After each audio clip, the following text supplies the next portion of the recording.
Good evening साथियों, कैसे हो सभी? सभी अच्छे होंगे। अपने पास मात्र 38 लास्ट डे है, 38 डेज आपके पास में है। कितना अपने आप को मेंटली रूप से तैयार करते हो एग्ज़ाम के जो आ रहा है 27 फरवरी को, उसको लेकर अपने आप को कितना बेहतरीन तरीके से मेंटली रूप से परफेक्ट रख पाते हो, वो इम्पोर्टेंट है। आपने कितना पढ़ा ये इम्पोर्टेंट नहीं, आप अपने आप को फिजिकली और मेंटली उस एग्ज़ाम हॉल में मात्र 2.5 से 3 घंटे अपने आप को किस हिसाब से तैयार रखते हो, किस हिसाब से अपने माइंड को एक्टिव रख पाते हो, ये ज़्यादा इम्पोर्टेंट रहेगा। और बहुत सारों के मेंटली दबाव, प्रेशर की वजह से हो सकता है कि पेपर गलत कर पाते हैं, ब की जगह स भर देते, स की जगह अ भर देते हैं। ऐसी चीज़ें ऐसा नहीं कि आपके साथ में होती, हमारे साथ में भी हुई, लेकिन उसको क्या किया हमने, सुधार करने की कोशिश की। तो आपको भी इसके लिए मेंटली और फिजिकली तैयार रहना पड़ेगा। और आज अपन बात करेंगे संवेगात्मक विकास, ये इमोशनली डेवलपमेंट, और एक होता है संवेगात्मक बुद्धि, EQ या EI बोलते हैं इसको, इंटेलिजेंस, है ना। जिंदगी में बहुत सारों के पास में EQ के दम पे दुनिया पर राज कर देते हैं, उनके पास में कोई IQ नहीं होता है। और यहाँ पे बात कर रहे हैं संवेगात्मक विकास, इमोशनली टच। बहुत सारे इमोशनली टच, चाहे किताब से है, चाहे प्रेम की कहानी हो, चाहे जिसको हासिल नहीं कर सकते हैं, अनपॉसिबल को पॉसिबल कर लेना, वो अपन EQ में पढ़ते हैं। और यहाँ पे अपन पढ़ेंगे संवेगात्मक विकास, संवेग, अपने जो संवेग 14 प्रकार के संवेग होते हैं, इसको भी बहुत अच्छे तरीके से अपन जानेंगे, है ना। उसमें जो इम्पोर्टेंट होंगे वही चीज़ें पढ़ेंगे, क्योंकि इतना समय अपने पास नहीं है कि अपन पढ़ सकें, समझ सकें। तो यहाँ पर जो इमोशनल डेवलपमेंट, नाम से ही पता लगा, इमोशनल मतलब उत्तेजित अवस्था। जैसे इसको किस नाम से जाना गया, इमोवेयर से जाना, किससे, इसको इमोवेयर, जिसका अर्थ होता है उत्तेजित दशा। और जो इमोवेयर शब्द है ये लैटिन भाषा से मिला है। कहाँ से मिला? लैटिन भाषा, है ना। ये इमोवेयर जो शब्द है उसका अर्थ होता है उत्तेजित, और ये कहाँ से हुआ है? लैटिन भाषा से। कहाँ से हुआ? लैटिन भाषा से, है ना, यहाँ से मिला है। उसके बाद यदि कुछ परिभाषाओं की बात करते हैं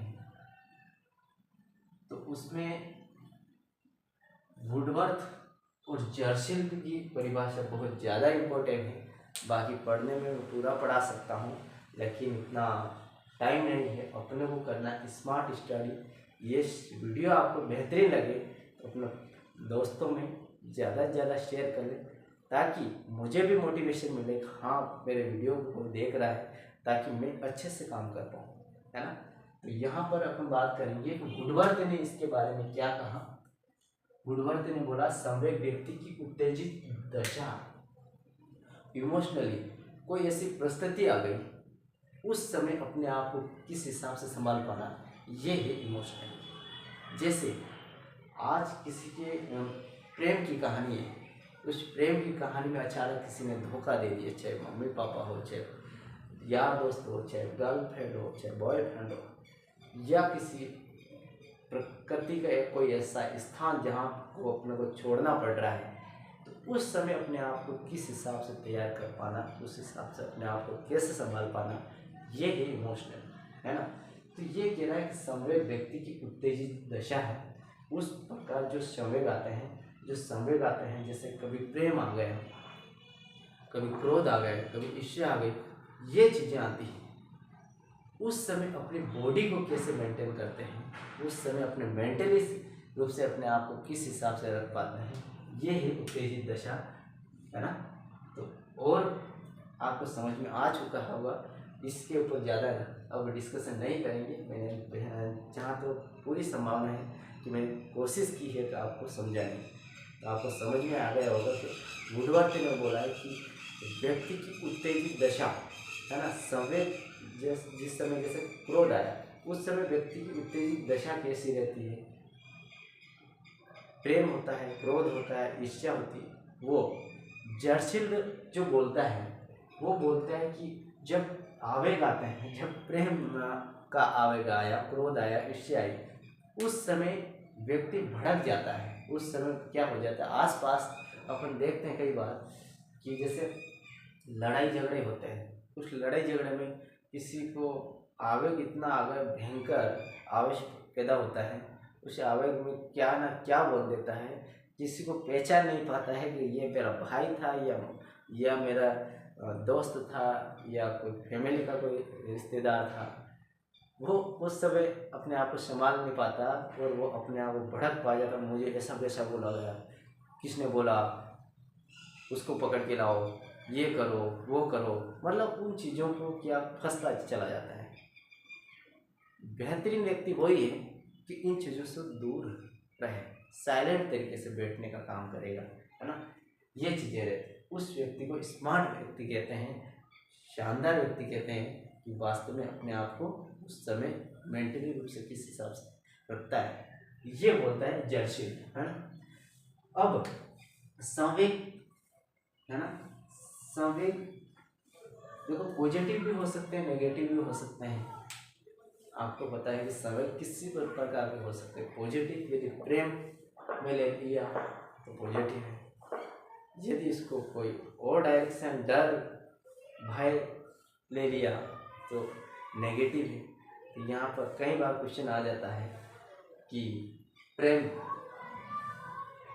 शब्द संवेग का किस प्रकार है, पॉजिटिव है नहीं, सकारात्मक है नकारात्मक। तो यहाँ पर प्रेम क्या है, किसी से प्रेम किया, अटैचमेंट, चाहे किताब हो सकती है, माता पिता हो सकता है, परिवार हो सकता है, प्रकृति की कोई चीज़ें हो सकती है, वहाँ पर अपने आप को किस हिसाब से रखते हैं। तो प्रेम, कोई आ गया घर तो उसकी दया की भावनाएं, ईमानदारी की भावनाएं अपने अंदर हो, उसको सपोर्ट कर पाना, सहयोग की भावनाएं, माता के प्रति अपना किस प्रकार का व्यवहार कि माता ने बोला कि ये काम कर दे बेटा, उसने ये काम कर दिया। माँ के लिए पैर के चप्पल नहीं है, बच्चे ने कैसे भी करके लेके आ गए। आपने कहानी पढ़ी होगी कि उसमें एक माँ के लिए माँ ने बोला कि बच्चा मेले में जाओ और क्या लेके आ जाना, आपकी खिलौनी वस्तु लेके आ जाना। तो उस बच्चे ने सोचा कि मेरी माँ खाना बनाती है, उस समय उंगलियां जो है वो जलती है, इसलिए उसने सोचा कि मेरी माँ के लिए ऐसी क्या वस्तु ले जाऊँ कि उसको जले नहीं। तो उसने चिमटा लेने को कि लास्ट में फैसला लिया और चिमटा लेके गया अपनी माँ के लिए। तो ये मातृत्व प्रेम क्या है, मातृत्व प्रेम। पितृत्व प्रेम भी ऐसा ही होता है। उसके बाद अभिमान और घमंड, बहुत बार बोलते हैं लोग कि अभिमान, बहुत बोलते हैं अपने आप पर अभिमान है, क्या है, अपने आप पर बेहतरीन समझता है, घमंड। और लेकिन ये समाज अपना नहीं मानता है कि ये चीज़ें पॉजिटिव है, लेकिन साइकोलॉजी कहता है कि पॉजिटिव होना चाहिए, पॉजिटिव वाला घमंड होना चाहिए, एटीट्यूड होना चाहिए, पॉजिटिव वाला होना चाहिए, अभिवर्ती मनोवर्ती मनोदशा, है ना, ये एटीट्यूड होना चाहिए पॉजिटिव वाला, है ना। तो यहाँ पर घमंड भी पॉजिटिव माना जाता है, घमंड, है ना, घमंड और अभिमान। उसके बाद नेगेटिव, नेगेटिव से नाम से ही शब्द से पता लग रहा है, जैसे भय, अचानक से कोई चीज़ आ गई और हम डर गए, भय कि इस रास्ते से जाऊँगा पक्का मुझे क्या दिखाई देगा, बड़ा सा सांप दिखाई देगा यहाँ पे जाएगा, या भूत दिखाई देगा, या ऐसी कुछ घटनाएं उसको याद आती है किसी स्थान पे जाके, ये भय है, डर है उसको, है ना। तो ये नेगेटिव है, संवेग तो है लेकिन नेगेटिव है।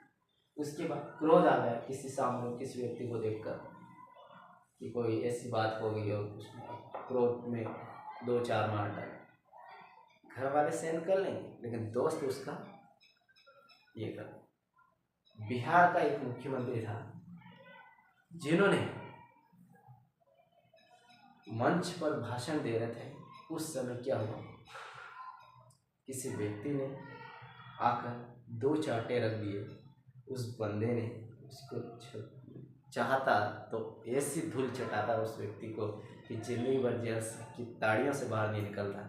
लेकिन उसने क्या छोड़ा, चाटा मारा, कोई दिक्कत नहीं, गले लगाया, कोई नहीं, मेरे से गलती हो गई होगी लेकिन ये सुधार करे। देखो उसको, क्यों देखो, उसका संवेग देखो, प्रेम की भावना, तो वो पॉजिटिव है। ईर्ष्या, लोभ, किसी चीज को लेकर अपना लोभ होना चाहिए, अपना फायदा होना चाहिए। अपना लोभी व्यक्ति बोलते हैं, बहुत सारे बोलते हैं अरे यार ये तो लोभी व्यक्ति है। क्या है? लोभी व्यक्ति, इसका ही फायदा देखता है, यह नेगेटिव है। देने भाव, देने की भावना है, खुद का नुकसान हो रहा है कोई दिक्कत नहीं, देने की भावना, देते रहते हैं, अरे कोई दिक्कत नहीं, भगवान दे, अरे खुद भी अपने लिए कुछ रखो बचा के। तो ये चीज़ें हैं पॉजिटिव और नेगेटिव, आपको समझ में आया होगा कि प्रेम है, दया है, ईमानदारी है, अभिमान है, घमंड है, ये चीज़ें जो है ये किस में आएगा? पॉजिटिव संवेग। नेगेटिव में डर है, ईर्ष्या है, उसके बाद देने भाव है, ये चीज़ें होगी ये नेगेटिव। मैंने ये भी बताया, गुडवर्थ ने बोला, क्या बोला, व्यक्ति में जो संवेग आते हैं उस समय व्यक्ति की जो स्थिति रहती है वो उत्तेजित दशा कैसी रहती है, स्थिति बोल सकते हैं, दशा बोल सकते हैं, वो कैसी रहेगी, है ना। और जलशैल के बारे में मैंने बताया। आगे संवेग के तत्व होते हैं दैहिक तत्व और संज्ञानात्मक तत्व और व्यवहार। ये आगे पीछे थोड़ा सा ऊपर नीचे लिख दिया, कोई दिक्कत नहीं, लेकिन आपको समझने की कोशिश करना, है ना। दैहिक मतलब क्या बोला, शारीरिक बदलाव, फिजिकली चेंजमेंट जो होते हैं वो सारे दैहिक में आते हैं। आपको पता है दैहिक शारीरिक परिवर्तन कैसे होता है, अचानक से लंबाई में परिवर्तन, जो मांसपेशियों में वृद्धि, उसके बाद बालों का आना, दाढ़ी मूंछ का आना, ये क्या है, शारीरिक बदलाव। संज्ञानात्मक कोग्निटिव, है ना, इसको में मानसिक परिवर्तन आता है, इसमें क्या है, मानसिक परिवर्तन, मानसिक परिवर्तन। और व्यवहारवादी अपने बिहेवियर,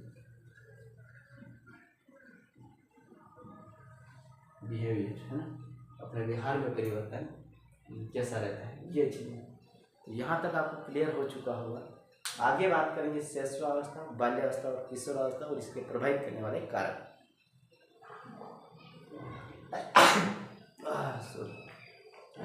तो शैशवावस्था में इसके संवेग कैसी स्थिति रहती है, बाल्यावस्था में संवेग की स्थिति कैसी रहती है, किशोरावस्था में कैसी रहती है, और इसके प्रभावित करने वाले कारक है, इसके बारे में। शैशवावस्था आपको पता है 0 से 5 से 6 वर्ष, है ना। 0 से 5 से 6 वर्ष का बच्चा क्या करता है, इसे संवेग जो होते हैं नो कंट्रोल रहते हैं। क्या, कभी रो रहा है बच्चा, कोई कभी मतलब उसके रो रहा है, कभी खुश हो रहा है, तो इसके संवेग पे अस्थायी, मतलब स्थायी नहीं रहे, कभी क्या है कभी क्या है, स्थायी नहीं है। अब आज के टाइम बड़े होने के बाद क्या स्थायी हो गए, जब दुख की घड़ी आएगी तभी रोएंगे, जब सुखी की घड़ी आएगी तो खुश होंगे, तो स्थायी हो गए। लेकिन उस समय बच्चे को पता ही नहीं रहता है कब रोना है कब नहीं, बस रो रहे हैं, मजे ले रहे हैं, ठीक नहीं। हिंसात्मक भाव, हिंसात्मक मतलब कभी किसी को कुछ बोल दिया 0 से 5 वर्ष के बच्चे को, तो या तो उसको मार डालेगा, 2-3 रख देगा, उसने पत्थर मारा उसने भी मार दिया, या उसने काटा तो वो जबरदस्त काट लगेगा। ये सारी हिंसात्मक प्रवृत्ति होती है, इसमें नो कंट्रोल इमोशन, कोई इमोशनल पे कंट्रोल नहीं होता है।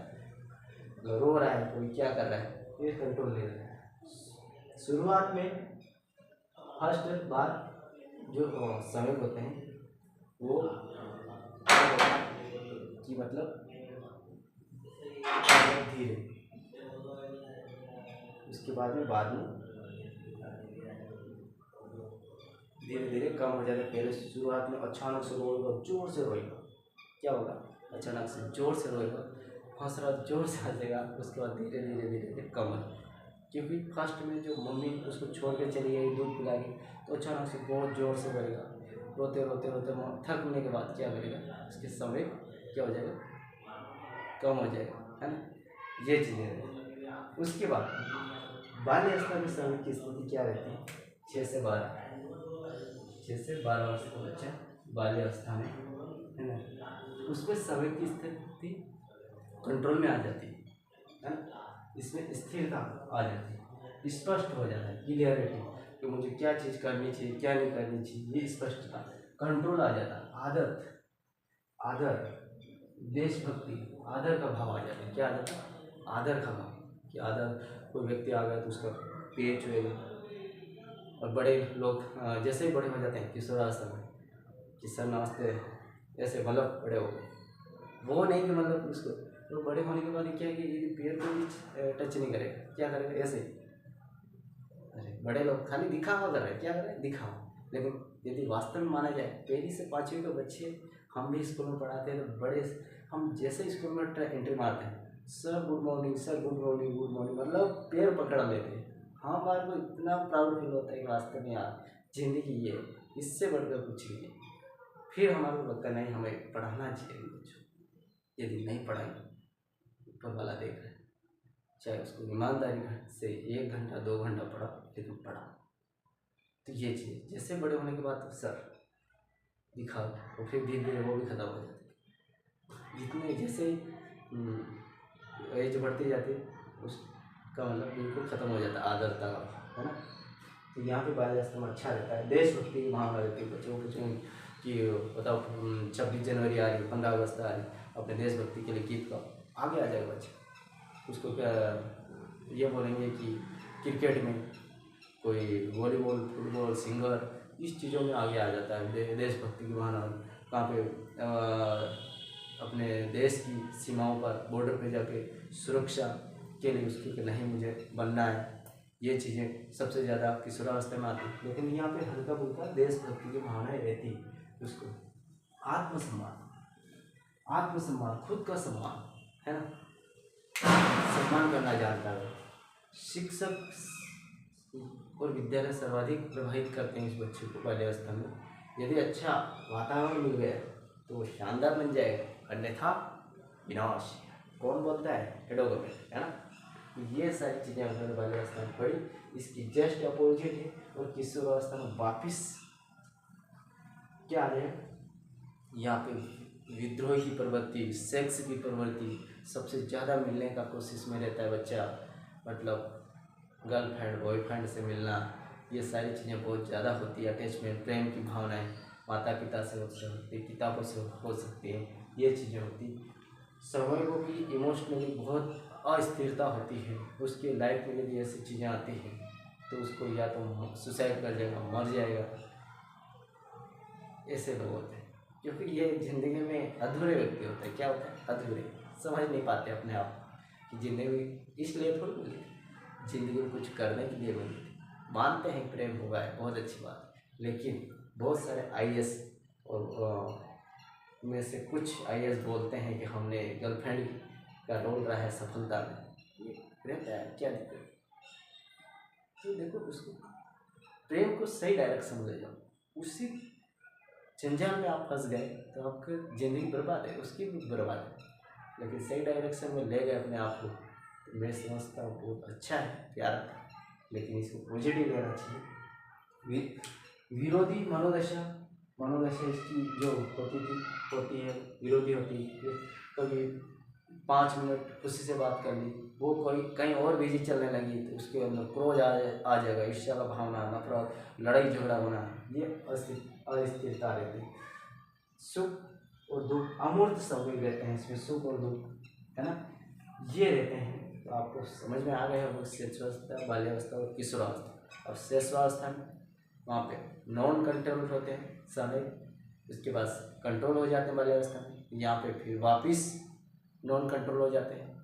यहाँ पे बाल्यावस्था में विद्यालय शिक्षक का सर्वाधिक प्रभाव पड़ता है, वहाँ पे परिवार का प्रभाव पड़ता है ना, और यहाँ पे समाज का प्रभाव पड़ता है, यार दोस्त, परिवार, इन चीज़ों के दोस्तों भी को सर्वाधिक प्रभावित करता है। तो यहाँ पे अभी इसी में से अपन यहाँ लिख सकते हैं कि संवेगों को प्रभावित करने वाले कारक कौन कौन से, संवेगों को इमोशनली, तो कौन करता है? परिवार करता है, संवेग विद्यालय करता है, विद्यालय, परिवार, विद्यालय, उसके बाद दोस्त करते हैं, मित्र मंडल, ये चीज़ें यहाँ पे प्रभावित करते हैं। लिंग प्रभावित करता है, क्या करता है, लिंग भी प्रभावित करता है ना। जैसे अवस्था, किशोरावस्था में तब हार्मोन चेंजमेंट विपरीत लिंग के साथ में लगाव होता है। क्या होता है, विपरीत लिंग के साथ में लगाव। तो ये है प्रभावित करने वाले कारक।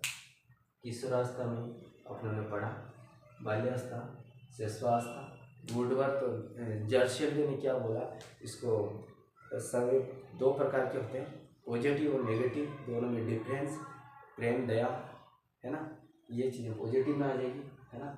और भय, डर, क्रोध, ये सारी चीज़ें नेगेटिव में आ जाएगी। इमोशनली जो विकास है, संवेदनात्मक विकास, ये इमोवियर शब्द उत्तेजक दशा, मतलब लेटेस्ट शब्द से मिलकर बना है। ये सारी चीज़ें अपने को कोशिश की, शॉर्ट एंड स्वीट। मैं चाहता था इसको और बढ़ा सकता था, लास्ट एक और वीडियो बना के इसको इमोशन विकास को, संवेदनात्मक को पूरा हो जाए, उसके बाद नेक्स्ट टॉपिक रहेगा। Okay, thank you.